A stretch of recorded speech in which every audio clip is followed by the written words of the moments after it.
Welcome to my channel.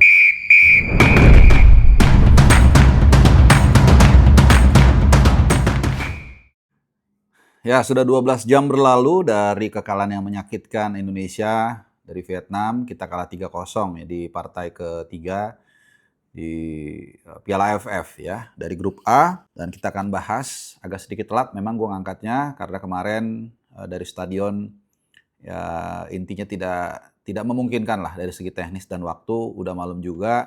Jadi biar gue angkat sekarang menemani kalian juga yang mungkin sedang di kantor, lagi ada waktu istirahat sedikit, atau mungkin yang juga sedang menyambut atau menunggu pertandingan El Clasico antara Persib dan Persija. Selamat menonton dan selamat menikmati apapun yang aktivitas yang teman-teman saat ini sedang lakukan. Yang jelas, sebelum kita masuk ke pembahasan, gue ingin sedikit meminta waktu teman-teman, yaitu dukungan untuk UMKM. Jadi ini sama-sama saling mendukung dan komitmen CBH untuk memberikan kesempatan bagi teman-teman yang punya UMKM untuk mempromosikan usahanya. Nah, kali ini adalah dari rekan Fajar. Jadi ini yang bersangkutan menjual premium fish skin snake. Jadi kerupuk kulit ikan patin. Kalian lihat ada beberapa rasa ya, fish skin balado, salted egg, original. Ada 3, dan kalian bisa lihat juga nomor kontaknya dan juga IG-nya @patinfishskin. Jadi kalau teman-teman yang memang suka dengan snack ini dan ada sedikit rezeki, mungkin bisa membantu teman kita usaha UMKM-nya agar lebih berkembang. Jadi kalian gak usah subscribe atau berbayar untuk langganan nonton gua. Kalau kalian ada sedikit rezeki dan memang ingin untuk menemani nonton bola, nah ini pas ya. Oke, kita kembali ke pembahasan. Jadi soal AFF banyak banget angle-nya. Jadi gua akan, mungkin kalian udah dapat berbagai point of view. Jadi gua akan rangkum jadi satu. Video ini mungkin agak lama juga. Sekali lagi buat nemenin apapun aktivitas kalian dimanapun kalian berada. Yang pasti kekalahan ini sangat menyakitkan dan membuat peluang kita untuk lolos grup, belum bicara juara ya, untuk lolos grup ini menjadi sangat berat. Ya, bukan tidak mungkin tapi sangat berat. Dan ini menjadi satu kryptonite yang nggak selesai-selesai.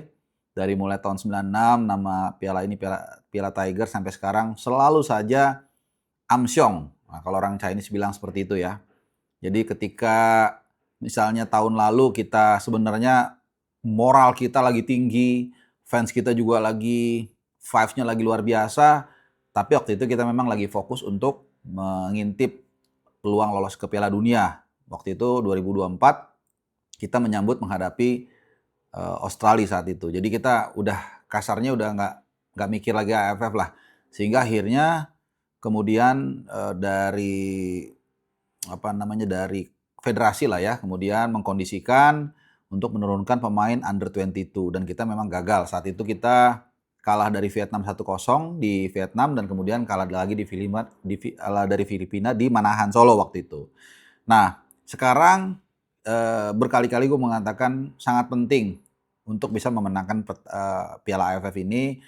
Kenapa? Karena ini akan menjadi approval atau validasi lah buat John Hartman supaya dia lebih percaya diri untuk menyambut Piala Asia nanti Januari Februari. Kalau Piala Dunia terlalu jauh lah kita mikirnya. Itu nanti dulu. Ini yang di depan mata, yang orang bilang Piala Ciki pun belum pernah kita dapatkan dan kita tertatih-tatih gitu ya.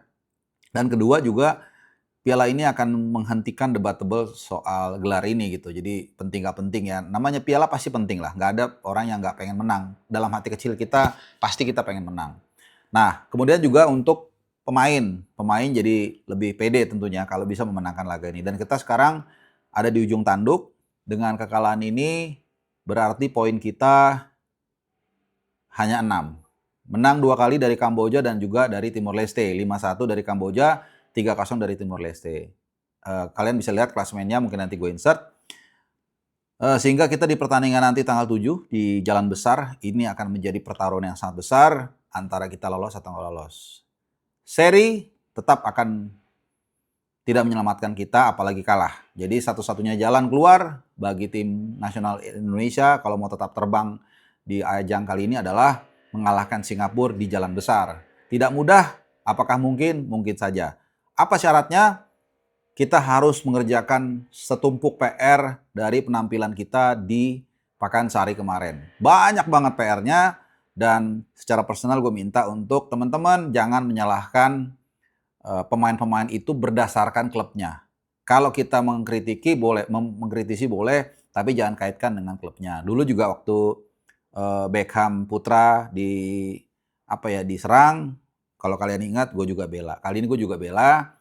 Kalau ada pemain dari misalnya klub lain yang melakukan kesalahan, orangnya dikritik, tapi jangan dibawa klubnya. Sepakat ya? Nah, gue pikir kemarin gue nonton di Gate 11 kalau nggak salah, dan beberapa orang ngobrol sama gue dan nanya gimana Bung pertandingannya.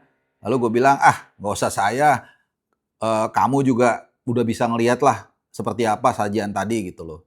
Tapi ya kita paparkan lagi dari seluruh aspek yang bisa kita ulas dari pertandingan kemarin yang menurut gue, ya sekali lagi, gue rasa gue nggak perlu menilai bagus, buruk, jelek, bagus atau apa. Gue rasa kalian udah bisa nilai ya secara objektif seperti apa penampilan kita kemarin. Kita awali dari pemilihan pemain dulu gitu. Jauh-jauh hari gue mengatakan, salah satu pemain yang menurut gue sangat bagus, tapi kenapa tidak pernah dilirik oleh Jordan adalah Ricky Kambuaya. Ricky Kambuaya selalu perform setiap dipanggil timnas, dan secara personal dia lebih tenang, jauh lebih kalem dibandingkan sebelum-sebelumnya. Keberadaan dia menurut gue ini sangat penting, tapi nggak tahu kenapa nggak dipanggil. Itu yang pertama. Ya. Yang kedua, kalau kita lihat kemarin, sebenarnya kita itu ada di sedikit dalam posisi yang diunggulkan. Kenapa? Karena kita sudah dapat 2 kemenangan. Sebenarnya lawan Vietnam aja kita seri, lalu kemudian lawan Singapura kita seri, itu kita sudah bisa lolos. Tapi kemarin kita sangat bernafsu, dan kemudian ya menurut gua kelihatannya nggak sia-sia juga Kim Sang-sik, pelatih dari Vietnam ini, mengintip tim nasional kita waktu main lawan Mozambik. Sehingga akhirnya kita lihat dengan detail dia tahu setiap kelemahan yang dimiliki oleh pasukan John Hartman. Salah satunya adalah Jordi Amat. Ya bukan berapa kali, dari awal gue udah ngelihat Jordi Amat ini kan lambat. Dan kemudian high defense dia pakai. Ketika counter, itu pemain Vietnam kayak jalan kaki menurut gue. Ya dia kelihatan nggak terlalu effort, nggak terlalu capek berkali-kali. Bahkan di babak 2 pun saat Rafaelson, pemain naturalisasi mereka masuk, dan satu lagi gue lupa Henry atau siapa, itu kan mereka juga counter juga. Dan ini tidak dirubah sama sekali sampai akhir pertandingan. Padahal gue udah mencak-mencak di stadion, ini kok Jordi Amat kayaknya dihajar terus, tapi kok nggak ada perubahan ya. Dan bahkan teman-teman lihat, setiap mereka melancarkan serangan balik, itu striker yang jadi tumpuan yang akan dituju itu langsung mendekat ke Jordi Amat gitu. Jadi terlepas dari ada kesalahan individu kemarin, tapi banyak sekali kesalahan-kesalahan mini taktik yang tidak diperhatikan oleh John Hartman, tapi itu lepas begitu saja sampai akhir pertandingan. Ditambah lagi penampilan buruk dari Nadeo Argawinata yang di kebobolan pertama memang ini semi one-on-one lah gitu. Tapi sebenarnya kalau kita lihat di sisi kiri dia sebenarnya itu nggak ada orang lagi. Jadi opsi dia apa? Shooting. Nah, sayangnya mudah-mudahan kalau gue lihat, gue edit, gue insert gambar di mana ketika posisi kiper ini ya, sekali maju jangan pernah mundur. Antara dia tutup, bahkan kalau perlu disergap. Karena kalau kita maju, mundur lagi, secara refleks kita akan kehilangan momentum. Kedua, itu membuat lawan jadi lebih punya waktu untuk ngeker. Itulah yang dilakukan, yang kesalahan besar dilakukan oleh Nadeo kemarin. Dan ini nggak heran kenapa Nadeo itu tidak dipakai oleh Sintayong. Karena memang dia punya kelemahan yang mendasar. Dan nggak heran juga ketika di Basrah, kalau teman-teman ingat, di round kedua, itu 5 shot on goal, 5 kali kebobolan Nadeo. Dan setelah itu diganti sama Hernando Ari, dan Hernando Ari walaupun mungkin secara postur, bisa saja secara refleks atau apa mungkin ya, mungkin tidak se-wow Nadeo, tapi dia punya quick decision, kemudian mentalitas yang bagus. Gua saksi sejarah ngelihat langsung ketika di Midin, ketika kita menang 3-0. Kalau nggak salah dia dislocated shoulder atau apa gitu ya. Dia udah terbaring gini, masih tetap dia berusaha untuk benerin ininya, ya. Kemudian dia masih tetap fight sampai akhirnya kita menang 3-0. Ini yang gagal dilihat oleh John Hartman. Makanya dari awal gue bilang, terlepas dari siapapun pelatih yang dipilih, perlunya dia memahami secara cepat kekuatan, kelemahan dari timnya sendiri, dan juga bagaimana peta persaingan dari kawasan di ASEAN terutama. Karena kita udah punya pattern-patternnya nih. Vietnam seperti apa, mungkin suka provokasi, suka main cepat, counter, Malaysia suka apa, Thailand main teknik dan lain-lain. Ini yang kelihatannya gagal diantisipasi oleh John Hartman. Sehingga Nadeo, yang memang kalau di klub harus diakui dia bagus di Borneo, tapi di timnas nggak tahu kenapa dia selalu nggak matching. Kemudian gol yang dari tiang dekat, itu ketika ada serangan dari sisi samping, kaki kiper itu harus nempel ke tiang gawang. Ya, setelah syuting, lepas 1 detik atau setengah detik, baru dia harus bergerak. Kalau memang itu di cutback, ya, karena begitu dikasih ke tiang dekat, misalnya dari kanan ya, dari sisi kanan kiper nih, kemudian ada serangan, kalau di syuting ke tiang dekat di sini, untuk jatuhin badan itu susah karena badan tuh relatif agak ke sini gitu. Jadi kesalahan dasar ini yang tidak dilihat sehingga akhirnya Nadeo ya gagal ya untuk membayar kepercayaan yang diberikan John Hartman. Gue jadi agak nggak ngerti juga sebenarnya apa fungsi dia ketika birdview ke tribun gitu ya. Karena harusnya kan dari situ dia udah bisa lihat bagaimana Jordi diacak-acak, bagaimana Nadeo juga dalam posisi ini juga sering salah, bagaimana Tom Hai juga udah mati-matian banget dia untuk mencoba mendeliver bola ke depan nggak bisa. Kemudian Eleanor Reinders juga di kanan, crossingnya hampir nggak ada yang deliver. Ini tapi lama sekali perubahan. Kalau nggak salah malah Vietnam duluan yang melakukan perubahan di menit 58-59. Nah, kita ke lini belakang. Lini belakang ini sama tadi yang gue bilang soal Jordi Amat, gue juga nggak ngerti kenapa dia tetap dipakai. Dan sebagai orang terakhir, ya gol yang babak kedua itu kan juga dia kalahan, dia juga udah nggak tahu ya, mungkin udah capek atau apa. Ya memang ada didorong dikit ya, kemudian ada space, akhirnya dia dilewati melalui Trupas dan akhirnya 3-0 selesai. Ini sama, 1-0, 2-0, 3-0 nggak ada perubahan. Ivar Jenner dan Mark Locke. Mark Locke, dia adalah pemain terbaik dari yang terburuk kemarin dari semua pemain tim nasional kita. Sedikit agak lumayan bagus, tapi tidak cukup untuk bisa mengalahkan Vietnam. Vietnam kemarin mainnya mungkin kalau mereka mau lebih dari 3-0 bisa ya. Ada one-on-one Rafaelson cuman ke atas, ada 2 atau 3 peluang emas yang mereka dapatkan seingat gua. Minimal 2 di luar 3-0 itu. Jadi mereka harusnya bisa menang 5-0 bahkan 6-0. Beruntung menurut gua kita hanya kalah 3-0. Sehingga akhirnya apa? Ya paling enggak ini menjadi mirroring kelemahan-kelemahan tim nasional kita, dan entah kenapa mirip banget dengan kemenangan kita di Midin. Ya justru waktu itu kita menang 3-0 dan pelatih mereka dari Eropa, Philippe Troussier, yang waktu itu dia tidak terlalu paham dengan karakter persaingan dua negara ini, sehingga waktu itu kita beruntung juga tuh. Nggak ada provokasi-provokasi. Dan pemain kita jadi nggak terlalu pusing lah untuk mengatasi katakanlah keusilan para pemain Vietnam. Dia nggak tahu tuh kalau pemain kita kadang-kadang suka emosional juga kan. Kemudian lucunya pelatih mereka saat ini adalah orang Korea Selatan. Saat itu kita orang Korea Selatan. Dan gaya bermain kita counter. Dan menariknya, waktu itu sedikit cerita ya teman-teman ya, sambil santai. Itu ketika 3-0, itu gue masih ingat banget fans saat itu tepuk tangan, ya memberikan apresiasi buat pemain kita. Dan juga karena dia kesel. Kesel dengan si Philippe Troussier ini. Dan juga federasinya karena dianggap ya nggak becus lah.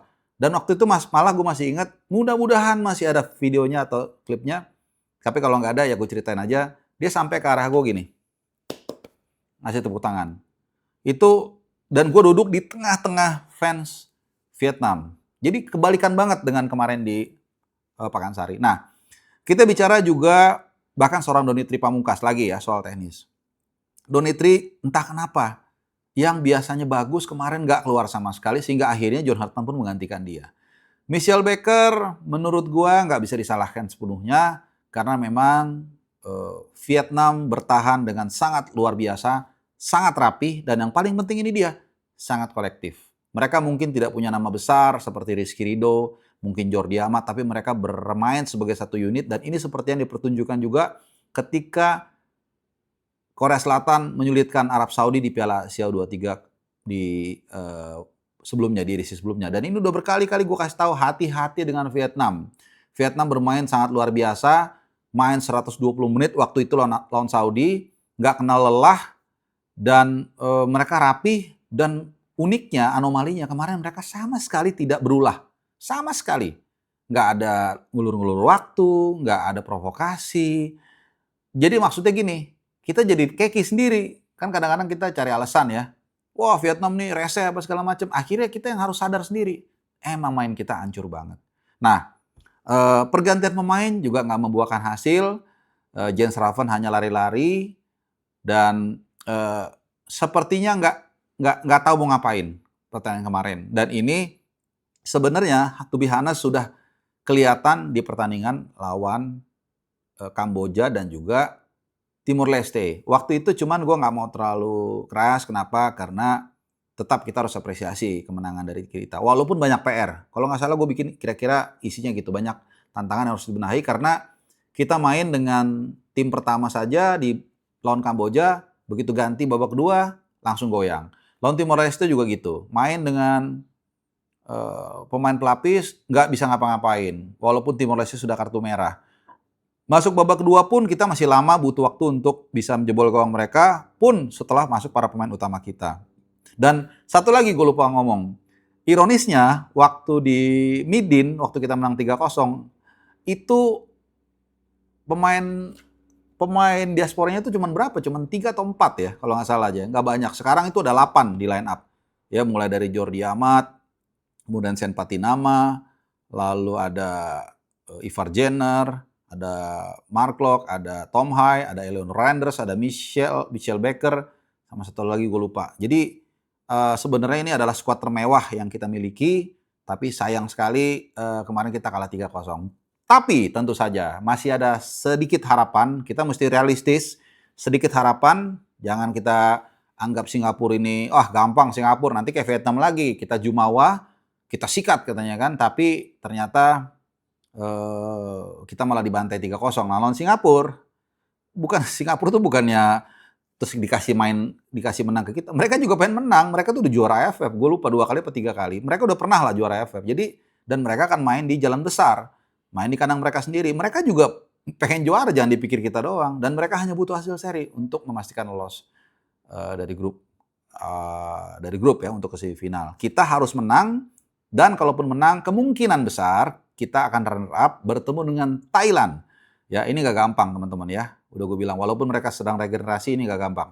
Vietnam pun kemarin, kalau teman-teman tahu, mereka tuh gak full tim teman-teman.